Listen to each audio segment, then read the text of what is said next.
Dixon. I'm the Drama Life Prison Wife. I'm the legally blind artist that is rapping and painting for justice, hoping to see justice before all fades to black. Yes, it's your girl Cadillac. Anyways, coming through, I am going to work on this picture, girl. It's been a minute. Poster been done. Getting down to the wire, girl. But we're going to work on that. And we are listening to tonight. We're listening to. Okay, we'll get into some of my favorite YouTubers. That's what we could do. Like, this is literally what I do. I paint and watch YouTube. And I create on YouTube. So we're gonna listen to a few of my favorite. Ooh, that's too close, girl. We're gonna listen to a few of my favorite YouTubers, and I'm just gonna focus on painting. We ain't really finna be talking and chatting. Maybe every now and then I might tell you what I'm doing, but that's about it. So, um, this is the picture I've been working on of money. It is inverted. I'm trying to figure out which way. Oh man, I didn't even get the picture up. But it is inverted, where the darker parts are the lightest parts and the lightest parts are the darker parts. It's supposed to be, it worked out in my mind, girl. It was supposed to be black and gold. Um, so that last gold color I had, I don't even see it, but it turned out yellow. And I didn't like it. So now I went to Michael's. You know how they do on YouTube. They like to, their YouTubers put their hand behind some when they show you my big old Shrek hand. But I bought this from Michael's. This was a good little penny, girl. This was about $8. So this better work. I'm telling you. Or I'm gonna be mad because no refunds and stuff like that.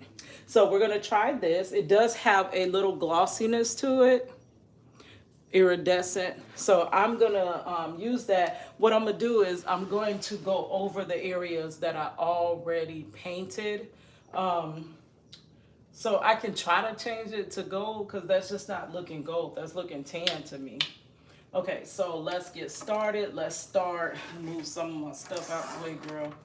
Move my books, my journals. I journal all day, every day. I write all of my things that I do because I am an artist and I am a scatterbrain. So I am juggling work life, artist life. Uh, I was single motherhood, but now I'm single grandmamahood. So it's just a lot of things that I do. I wear a lot of hats.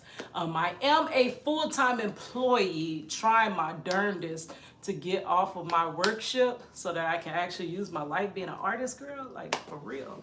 So anyways, I do got to join my workshop in a few hours. So we're only going to work on this for a little bit. We'll listen to some of my favorite YouTubers. Right now we're listening to Dr. Romani. I love her. She talks about narcissists and narcissistic relationships and a lot of toxic relationships. I have suffered in my life with a lot of toxic relationships.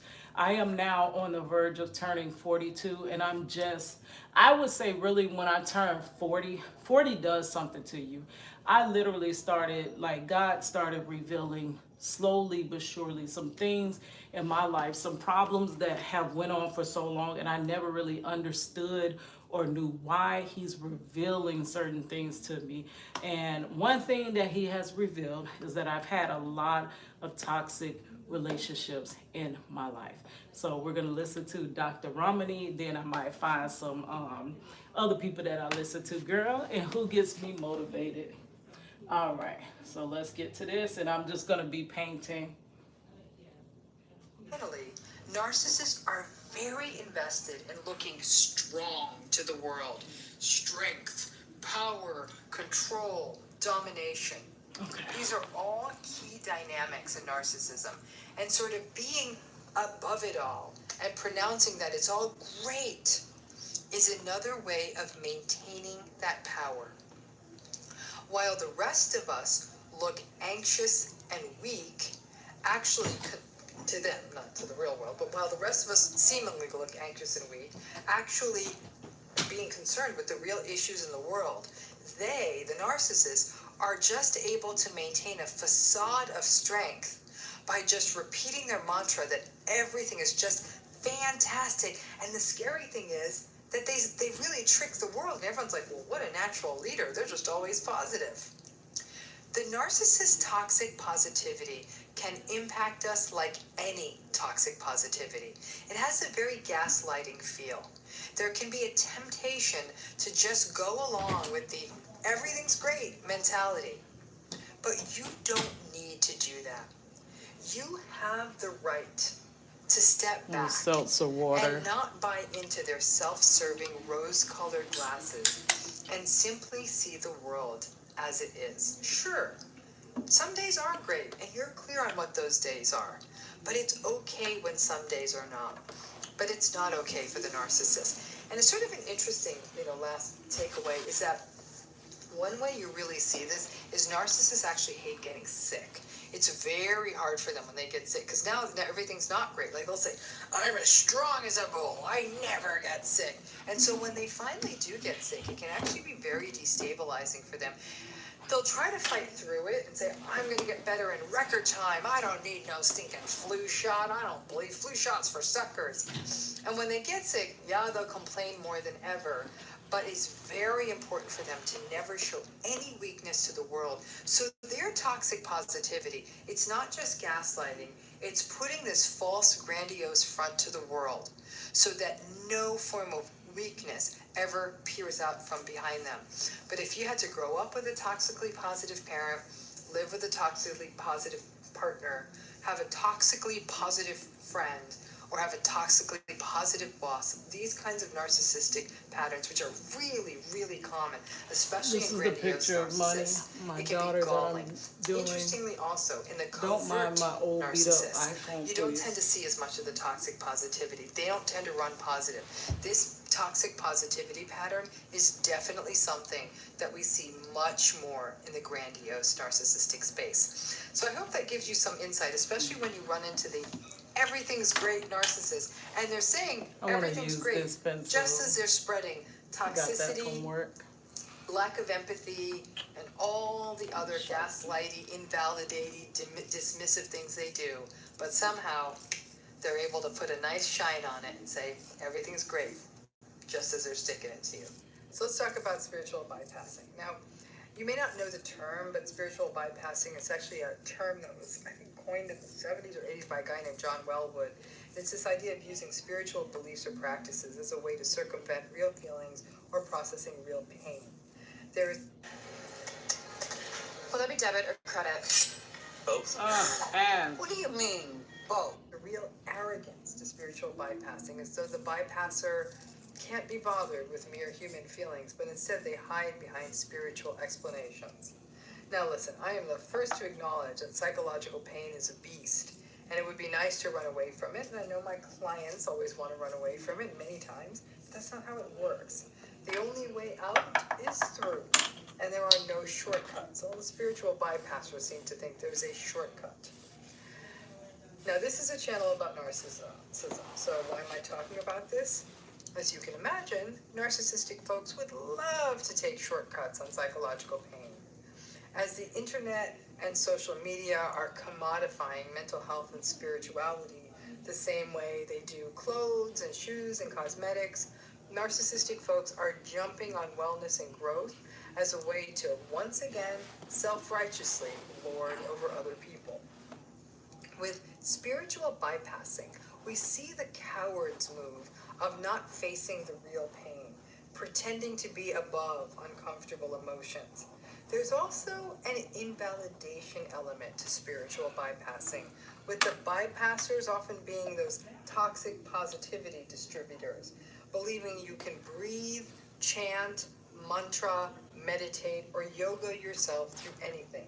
And if you can't, then that means there's something wrong with you.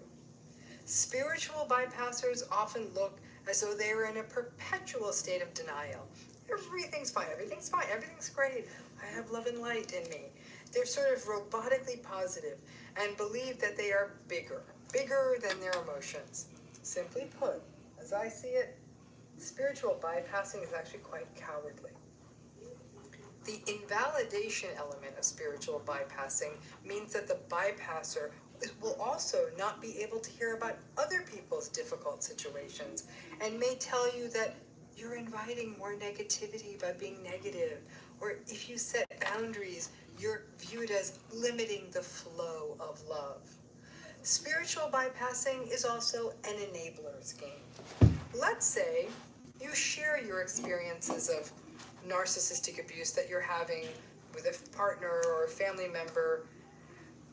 The spiritual bypassers in your life may push back with saying, well, maybe you're not trying hard enough, or you need to go high when they go low, and basically piling all of the responsibility for the toxic situation on the person who isn't being toxic. Narcissistic folks don't like.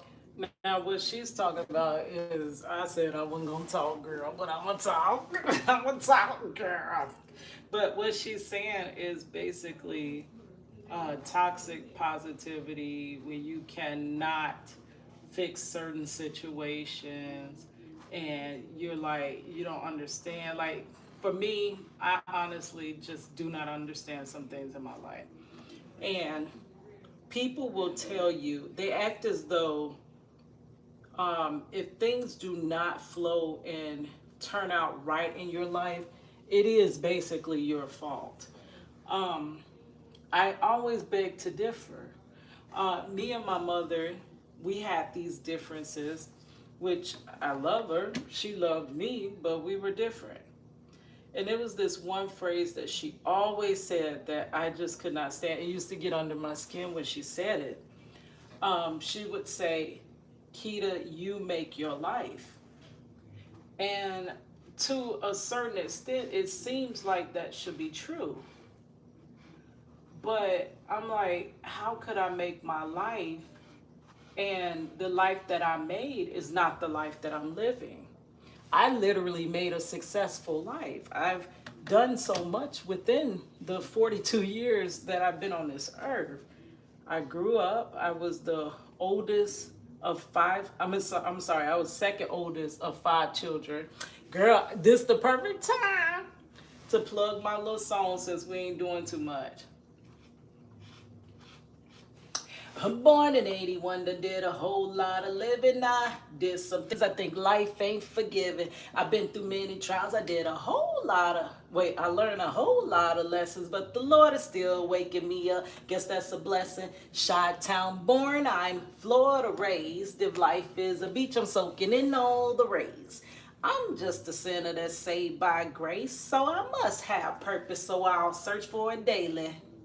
First born to my mother, second to my father, 1/5 of five sisters. Can't even mention the problems, but it was a whole lot of scrapping, whole lot of love tapping, all for one and one for all. We all got a whooping, and that's what happened. Mama and daddy worked hard to live the life we did. Whether sick, well, or other, they was clocking in. All of that helped mold the woman that you see here today. Ain't made it yet, but hell I will, cause there's a will, then there's a way. Single mother to my single mother to my daughter, cause her daddy up the road. Last year lost my mama, gotta keep on holding on. I work and go to college trying to see a better day. It's your girl Cadillac, aka single mother by night, super rapping woman by day. Yes, 1/5 of five sisters. Can't even mention the problems, but it was a whole lot of scrapping. Whole lot of love tapping, all for one and one for all. We all got a whooping, and that's what happened. But yes, it was hard. I was the second oldest, so when my sister left, basically I became the oldest to three younger siblings that basically I became the second mother to. And it was like I was still a teenager. I was still growing, maturing, still learning. And it was basically like anything that had to do with me was pushed to the side because the focus became more so on the younger siblings. And then I grew up with a sixth sibling. So to grow up with also a sixth sibling, anybody that grew up with a special needs sibling, sometimes you feel it, and it feels selfish to feel that way. but most of the attention is going to go to that sick sibling. It does not, you don't get a lot of attention. It was like, no matter what I did, I felt unseen, unheard.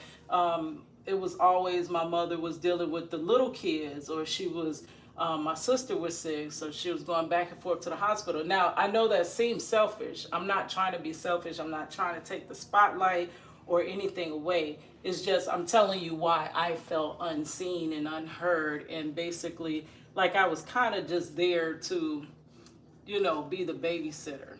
So in my beginning of my life started out feeling like the only time I'm good is when I'm doing for someone. And that's where I think that started. I literally started being an artist at 9 years old. And I picked up a pencil at 11 and realized that, hey, I could draw people and it looked just like them. Like, I really didn't even know I had that talent. So that is God sent. And I would draw these beautiful murals, these beautiful pictures, charcoal. This looked like some famous artist drew this stuff. And it would be me, a child. Like, and when I would be so excited and I would take it and I would want my mother to see it, and she would be like, just put it on the refrigerator. Like, I'm dealing with the kids. So I always felt overshadowed. And then also by being the oldest, once my sister left, anything that the kids did that was wrong, I got in trouble for it because I was the oldest. You know what I mean? So it was like, it just became that I was the invisible. You can see me when you need my help, but if you don't need my help other than that, I'm pretty much invisible. And that created this sense in me where I had to find attention. I had to get attention in some type of way. And because the only way I got attention was, besides my art, was to be doing good things for people, helping people, taking people this place, that place, lending people money. I literally remember as a child, like in middle school, when we got to middle school, like there was this thing like free lunch. I always wanted free lunch, but they claim my mama made too much. Like, girl, if you make a dime, they claim you make too much. So I couldn't get free lunch. So my mother would give me $2. Now this is the 90s, 92. My mother would give me $2 to go eat at the snack bar where you can get Papa John's. They had all kinds of foods that were not like it wasn't the same type of foods that they had at the lunchroom, in the lunchroom. But I used to love them little square pizzas they would give for us. Girl, I would trade for that school lunch, that free lunch, girl. But it was this one girl, and she had the free lunch. And my mother would give me $2 every day to eat at the snack bar. And back then you could get a lot for $2. And one day I didn't have no friends, and she, what is it? Befriend? Is that the word? I don't know. She became my friend. I was the outcast, but she became my friend. And I was like, so why are you going in the lunchroom? And she was like, oh, I don't have any money. I'm on free lunch. And I just could not understand, like, her saying that she ain't had no money. Like, that made no sense to me. And I was like, you know what? Don't even worry about it. I'll give you $1. And I promise you, every single day, I gave her one of my $2 because I couldn't understand how she didn't have the benefit to eat at this snack bar like I did. And it just became like out of control. Like, I was always there to like, oh, you got a problem, don't cry, we could figure this out. I was always the one solving everyone's problems. Everyone, if you need a ride this place, you can't make it there, you're short on your rent. Like, I was always there helping. But somewhere along the line, I never understood that some people you cannot help. You can help some people, and some people gladly will appreciate it. They will reciprocate. Or like Lauryn Hill like to use them big words. She say reciprocity, girl. But some people will like give back what you give, like the same energy, the same fold that you give it.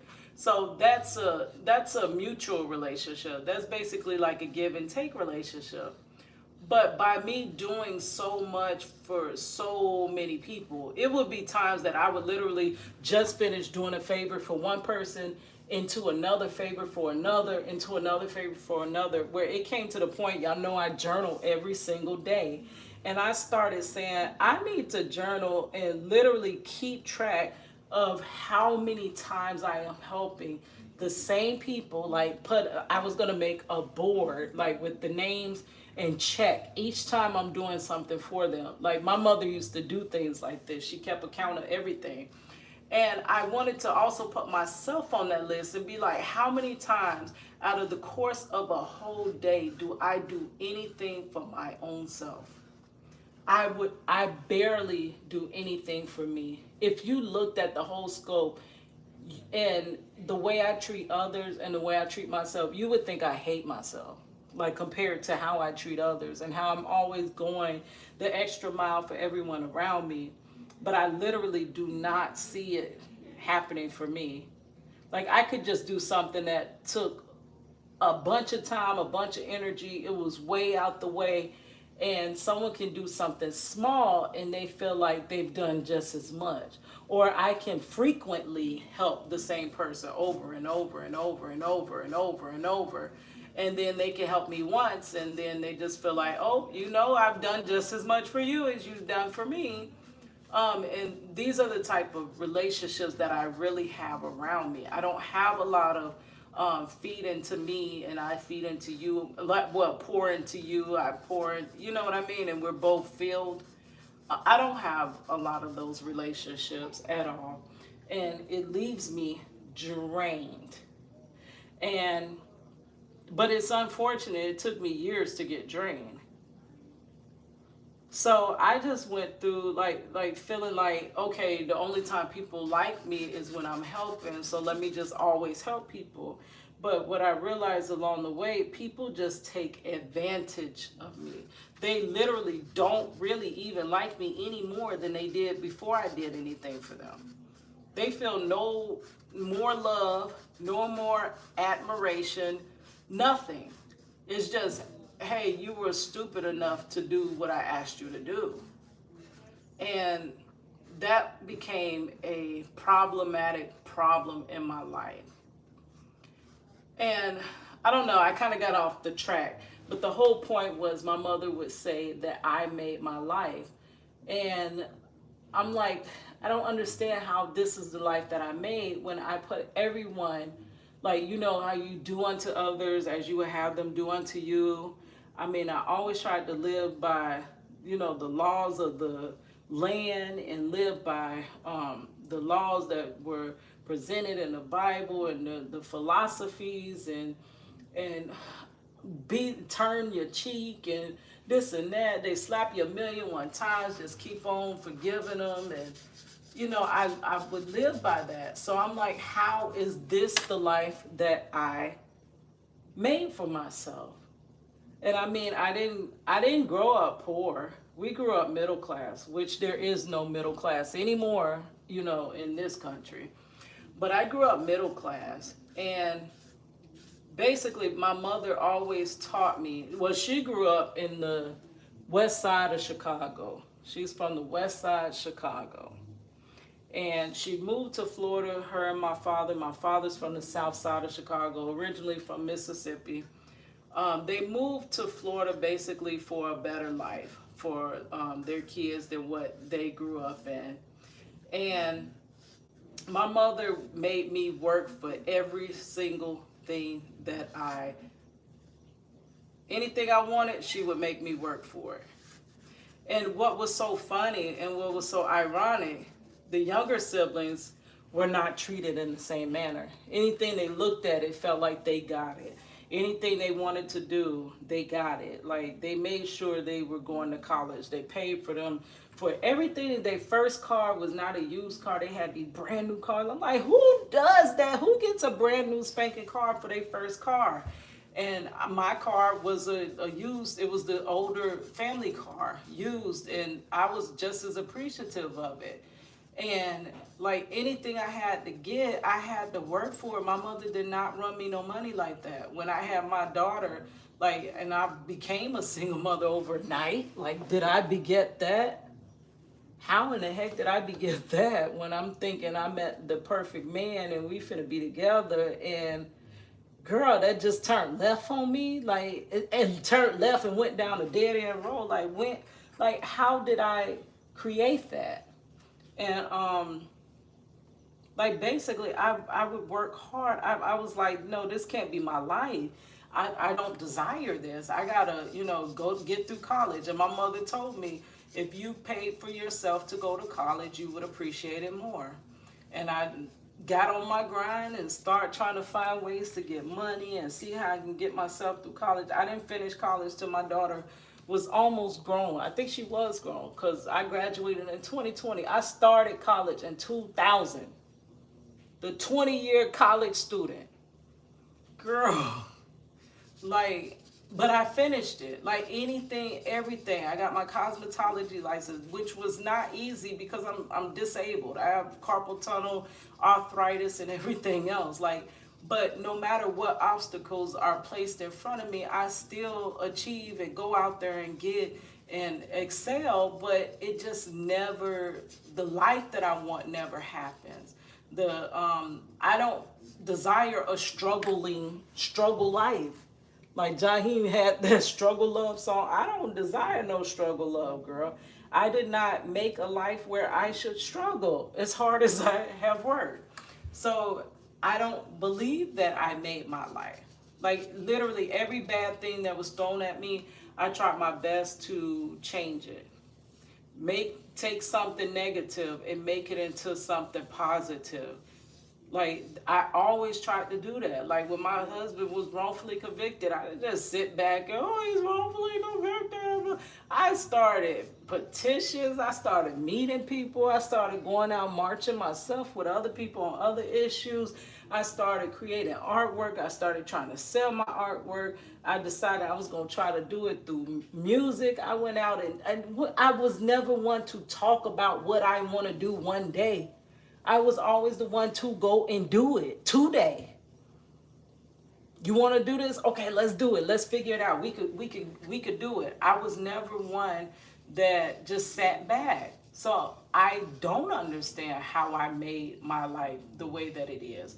Struggling, barely making ends meet, always working, can't get off the work ship though you're disabled. I did not beget that. So when people tell me that, like she would say, Kitty, you make your life. And I would be like, Mom, but if I make my life, why isn't my life what I made? This ain't what I put in.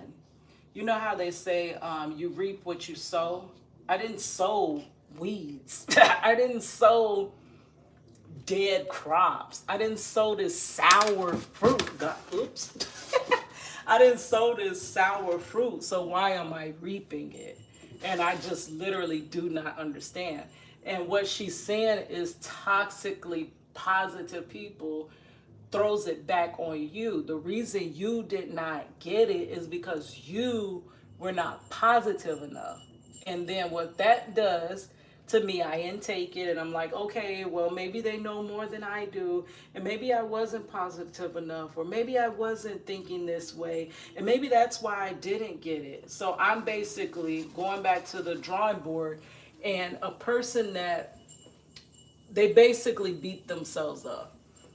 You got to be more positive. It's your fault that this is not working out. Like, even with my YouTube, like, I would literally see somebody, you can start your YouTube tomorrow and I'm sure you'll be monetized before I will.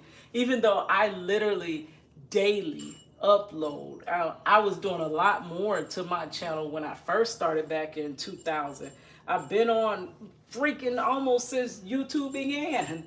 And my channel has just been a very hard uphill struggle to, grow and to get monetized. But I see other people literally put out a couple videos and then all of a sudden they're like monetized, making money, not having to clock in to their, job. I know it's going to take a little time and I know it's going to take some hard work, but I'm not above hard work. I don't mind working hard.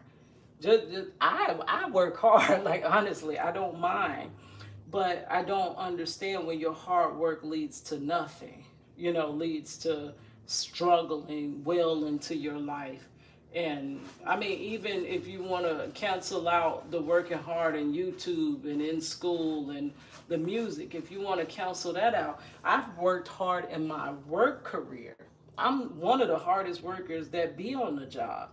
Though I'm disabled, it's a lot of time I do circles around the people that are able bodied. And it's just because of my work ethic. Because I'm the one that doesn't get on someone's job and just hold a position and not want to work. So I don't understand how I created this life. But this is the life that I live. And people that are toxically positive, they basically are dismissing the negative things. Like when I say that Marcello was wrongfully convicted, they're dismissing that quick because there's no way, if you're positive and this and that, that this conviction can stand or that things won't work out in the end. I don't care how positive you are, things may not work out in the end of this situation. He may not get out until Jesus come back, girl. So it don't really have nothing to do with me. And it's basically like saying you control your own life. To an extent you do. You can change your mindset, get up, get out there and get some. Y'all remember Goody Mob. But you can't get nothing if you don't get up and try. So I've done my part, but I can't make it happen. It happens if it happens. You know what I mean? I can't make nobody watch my YouTube videos. I can put my YouTube videos out there. I can make my videos, but I cannot make anybody watch them. You understand what I mean? So I really don't feel like I made the life that I'm not living the life that I made. So a positive person, toxically positive person, not just regular positive. Toxically positive means you never see the underbelly of why something is the way it is. Like the system, they don't want to see the corruption in the system because there's no way that there can be corruption. It's not seeing the under ailments and the things that led to the situation. It's not acknowledging that. Do not acknowledge that at all. Let's just acknowledge the outcome. And if you didn't get what you set out to get, it's basically you. You got to become more positive. So to me, I go back to the drawing board. I beat myself up and I'm like, yeah, Keita, you got to be more positive. Think more positive. Think more positive. And then the negative happens again. And I'm like, hold on. I thought positive and positive things didn't happen. Okay, it's something wrong. I got to think more positive. And or even with prayer, people will tell you if you just pray about it, it's going to work out. And there's some things that I have prayed about that did not work out. I mean, instead of just acknowledging that it's not always going to play out the way that you desire it to, no matter how much prayer and positivity you put behind it. If that is not the will of God, that ain't the will of God. I don't care how positive you all are about it. It ain't going to happen. And when you put it on the reason it didn't happen is because of you, then it basically makes you go back to the drawing board and beat yourself up more. Well, why can't I manifest these things? I see other people manifest this, this, and this. It must be something wrong with my manifester or my manifesto. But I don't know. It's like it basically puts it back on you. Like, and somewhat Marcello rides that line of being that he's positive, but he's on that he teeters on that line of that toxic positivity. And it's basically like making you, it tells you that whatever, if you're feeling something negative or something that's discomforting or something that is not favorable and you mention that it's happening and you're telling how you feel about it happening, which I consider that a realist, a person that is realistic. Like I draw realistically. I am a realistic person. I draw what I see and I tell what I see. But that's a great analogy, a realistic painter or a realistic drawer. So if a person has a blemish and I draw that blemish, am I being negative by drawing that blemish? Or am I being a realist by drawing that the person got a blemish on their face? But if I'm that over toxically person, I'm going to draw that person just flawless and airbrushed and they're just perfect. Like, that's the saying. It's like I'm a realistic artist and I am a realistic person.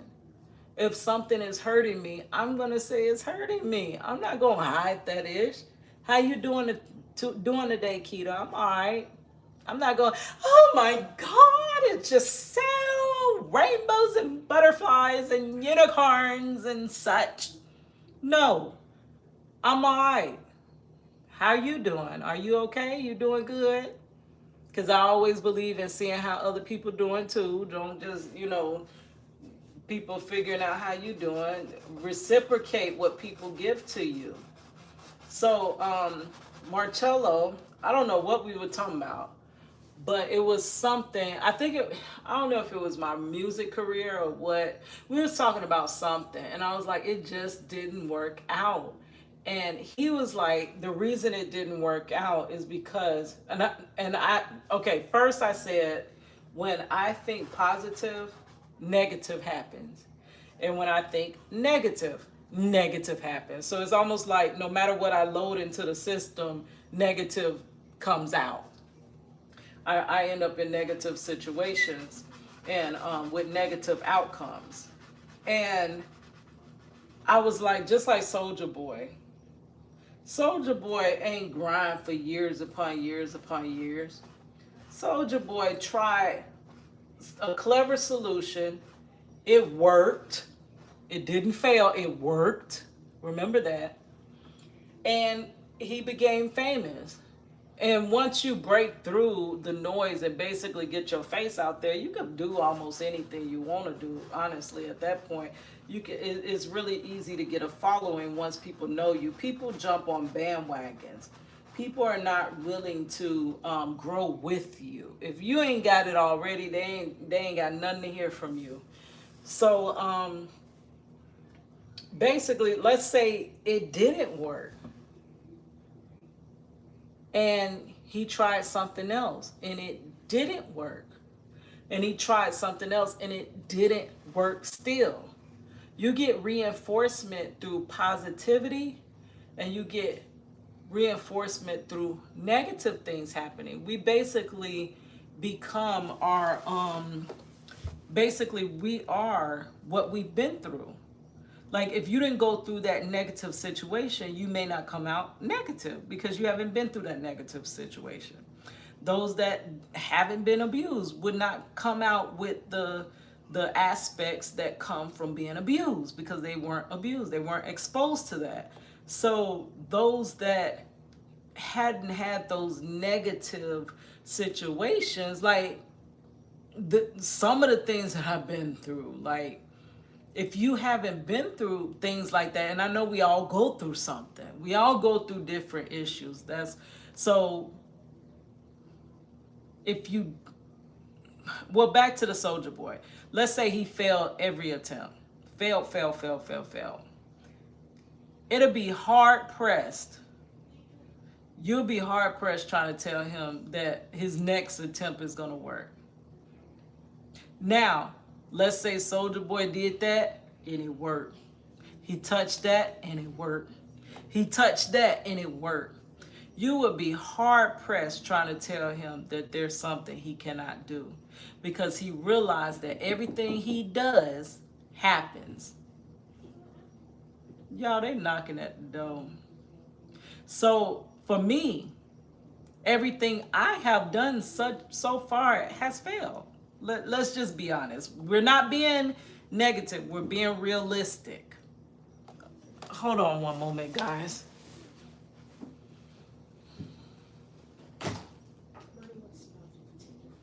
Oh, I don't think so. She ain't. I'm gonna paint with a baby in my arm. What am I do with her if I'm painting? She said Money, you pretty. How am I gonna? Okay, Money. Then I ain't gonna finish this. Money want me to hold the baby. Come on, Brittany.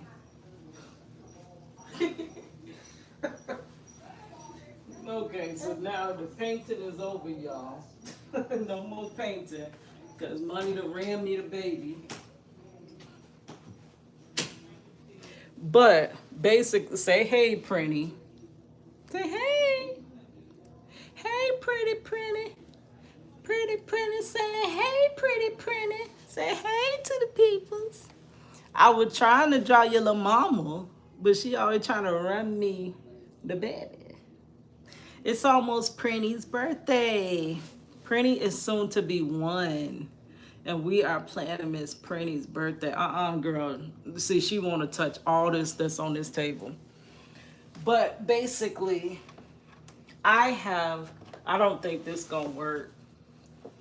I know I'm good, but I don't know if I'm that good where I could hold baby and she looking at you, better not touch it. You better not touch it. But so for me, basically every endeavor I went after failed. And I went after everything full-heartedly. I first was in college, and then I was put out of college when I had our daughter. Then, I was about to get married, and then my husband was snatched out of my life. And I'm like, okay, well, we could fix that. And then I go out on, I go to cosmetology school. I'm like, maybe college is not for me, and maybe I just have to, I found, Pretty, come on now. I found the love of my life, but maybe God gave him to me, and now I got to fight to get him back or something. He's not going to just hand them to me on a platter. I got to fight for what I want. And then I was like, well, maybe, college ain't for me, so let's go ahead and do school. Maybe that's why that didn't work out. I finished cosmetology school, and I end up with Pretty. She going for that gold. She going for the gold. No, Pretty. Pretty, come on now, Mama. Oh. No, Mommy. Okay, I'm gonna cut this video soon. I'm just gonna have to. What I'll do is I'll just finish laying the gold on those tan parts. But after I had finished cosmetology school, my hands went out, both hands. I end up with severe carpal tunnel during age, I think 22, and arthritis. Unable to do hair, and I still try. Though I did that little test thing where they shock you and see how much your nerves are responding, and I basically had a small percentage of the ability left in my hands at age 22. But since age 22, I have been fighting, and I have been trying, still wholeheartedly. I was still doing hair, but just going through therapies. I've been at every therapy you can think of. I've tried everything that you can think of, and I just don't know how to give up. I do want to give up. I don't know how to give up. And I mean, that didn't work out. So I tried different jobs. I've been to so many different jobs. My carpal tunnel always messes me up with my jobs. And then I actually went through college. And right as I started college, when I started college, I had an issue with my hands, basically. And I was told at the beginning of college, going for graphic design, that I'm so sorry, but no, you can't be a graphic designer. And the reason being, the industry is fast paced, and because of you being slower due to your disabilities, you'll never be able to keep up with the industry. You okay, girl? You good? Ooh. Okay, Pretty. You good? That I could not. Are we just doing that to get the attention over here? But, I was told that I wouldn't. Okay, she want to be on this camera. That I would not be able to be a graphic designer. because of that. And I still finished. That was in the beginning of my school career. Oh, come on, Pretty. It's sleepy time. But no matter what, I always try to make the best life so that I can give that to our daughter and now to our granddaughter. But it just didn't work out. And to just say that I made my life means, I don't know, no matter what I do, when I don't get the result that I was trying to get, it's my fault. And that's what I agree with that toxic positivity. I literally didn't even know that term until the beginning of this year. And I'm like, yeah, that is sometimes when people, they basically silence you. When I say I'm going through pain, I don't know what I'm going to do. I have to keep this job to pay my bills. But literally my hands feel like they're going to freaking fall off. Like, have you ever had to like work with an injury that is chronic pain? And you really can't work. But if you don't carry your butt to work, you don't get paid and you can't pay your bills. And by me being the one that upholds and holds everybody else down, people don't hold me down. So what do I do when I can't work, when I can't make money? Nobody's going to come and help me and run me some money like that. Like, that's not how this works. I'm the helper. They don't help me, you know?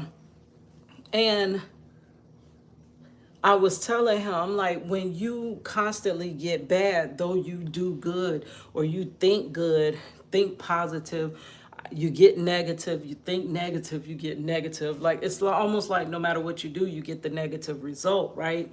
Or the short end of the stick. So Marcello was telling me, well, I think when you think positive, you have a small portion, like a small amount of doubt, and that's why it didn't work out. And I'm like, okay. I took that thought with me to work, and I thought about that the whole time at work. And I came back with, if that's true, you know how you do a math problem and 4 plus 4 equals 8. And how you're supposed to check the problem is to flip it.